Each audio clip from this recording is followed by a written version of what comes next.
तो दोस्तों, doctor stetho health channel में एक बार फिर से आपका स्वागत है। मैं आपका डॉक्टर आज आपके लिए फिर से एक नई जानकारी लेकर आया हूँ। और वो ये है कि जैसा कि आपने थंबनेल में देख ही लिया है कि जो डायबिटीज़ का मरीज़ होता है उसके पैरों में आग जैसी जलन क्यों होने लगती है।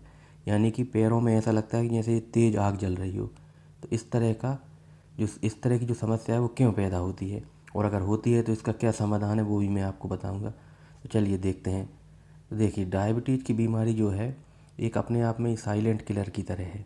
यानी कि ये धीरे धीरे आपके शरीर को अंदर से खोखला करती जाएगी। और इसमें जो है व्यक्ति की जो किडनी है वो ख़राब होने का खतरा रहेगा, क्योंकि शुगर का लेवल बढ़ा हुआ रहता है और इस शुगर को किडनी छान छान के, यानी कि किडनी ख़राब होने का भी खतरा रहेगा।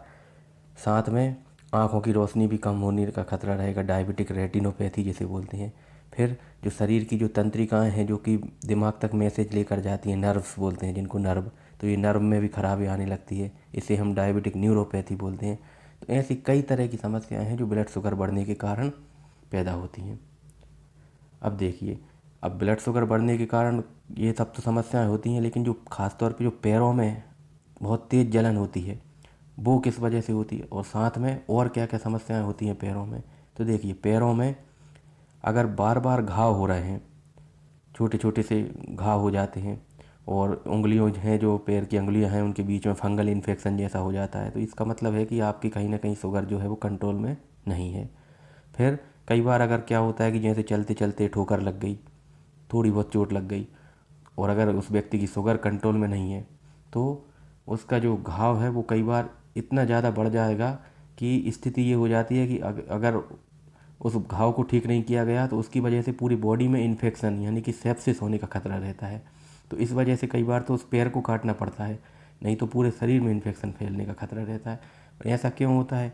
क्योंकि जब ब्लड में शुगर का लेवल जब बढ़ा रहेगा तो ऐसी स्थिति में ब्लड में जो है वो बैक्टीरिया तेज़ी से ग्रो करेंगे, और साथ में जो पैरों की जो ब्लड सप्लाई है वो भी डायबिटीज़ की वजह से जो है वो पैरों में ब्लड की सप्लाई भी कम होने लगती है, और इस वजह से जो है इन्फेक्शन बहुत तेज़ी से बढ़ेगा, और साथ में जो है पैर काटने की तक नौबत आ जाती है। फिर पैरों में बहुत तेज़ जलन होना, जैसा कि अभी स्लाइड पे देख रहे हैं आप।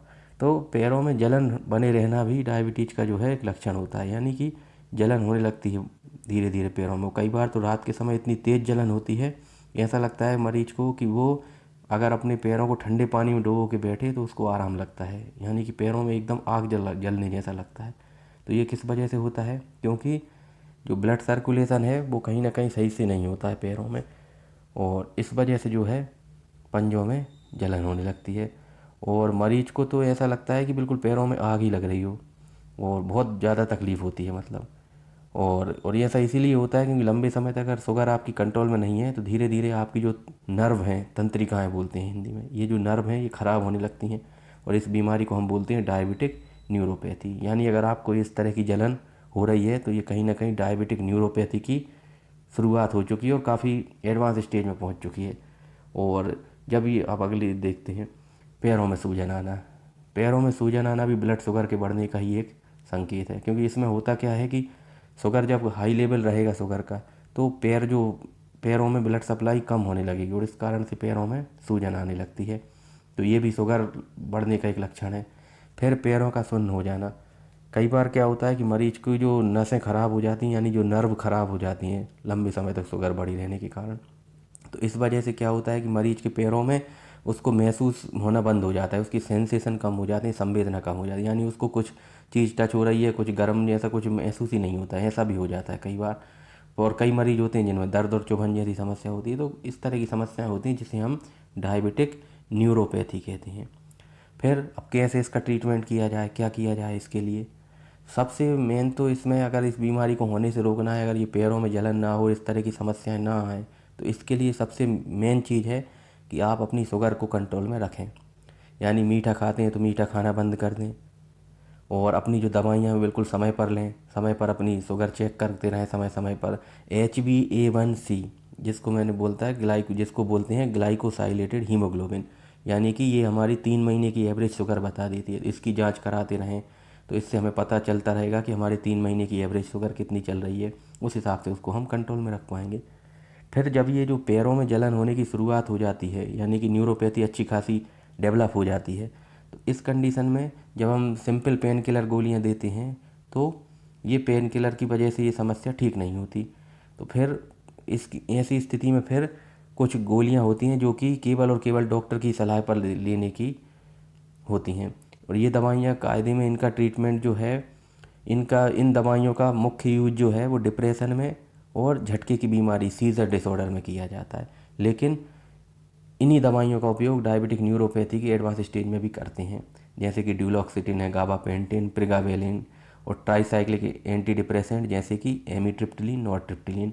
तो ये दवाइयों का इस्तेमाल सिर्फ और सिर्फ डॉक्टर की सलाह पे और कितना डोज लेना है वो आपका डॉक्टर डिसाइड करेगा। और इसको जनरली रात में सोते समय इन दवाइयों को लेते हैं, क्योंकि इन दवाइयों के बहुत सारे रिस्क होते हैं, जैसे कि ट्राईसाइक्लिक एंटी डिप्रेसेंट दवाइयाँ जो हैं, एमिट्रिप्टिलिन, नॉरट्रिप्टिलिन, इमिप्रामिन। तो इन दवाइयों का साइड इफ़ेक्ट ये है कि इनकी वजह से जो है वो कहीं ना कहीं एक तो खड़े होने पे व्यक्ति का ब्लड प्रेशर कम होता है, जिसको ऑर्थोस्टेटिक हाइपोटेंशन बोलेंगे, ऑर्थोस्टेटिक हाइपोटेंशन। और साथ में ये कार्डियोटॉक्सिसिटी भी दर्शाती हैं, यानी कि हार्ट को भी जो है डैमेज करेंगी कहीं ना कहीं। तो इन दवाइयों को बहुत सावधानी से और डॉक्टर के बताए अनुसार ही लेना है कि कितना डोज लेना है।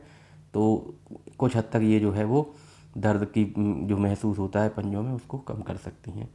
फिर कुछ सप्लीमेंट्स होते हैं जैसे कि विटामिन B12 हुई, जैसे स्लाइड में अभी आप देख रहे हैं, विटामिन B12 जिसे हम मिथाइल कोबालेमिन, साइनोकोबालेमिन भी बोलते हैं। फिर अब विटामिन डी की जो है एक रिसर्च बताती है कि भारत में 90 से लेकर 95% लोगों में विटामिन डी की कमी है। तो ऐसी स्थिति में भी विटामिन डी देने से भी कुछ फ़ायदा होता है ऐसे, पर इसका पुख्ता प्रमाण नहीं है, कोई ऐसा प्रूव्ड एविडेंस नहीं है कि जिसके हिसाब से ये सिद्ध हो कि ये बात बिल्कुल सही है। फिर vitamin B complex, levocarnitine, L carnitine ये भी दे सकते हैं, पर इसका कोई पुख्ता प्रमाण नहीं है कि इससे डायबिटिक न्यूरोपैथी जो है वो इसमें कुछ आराम होता है कि नहीं होता है, पर ट्रायल बेसिस पे मतलब इनको भी देते हैं।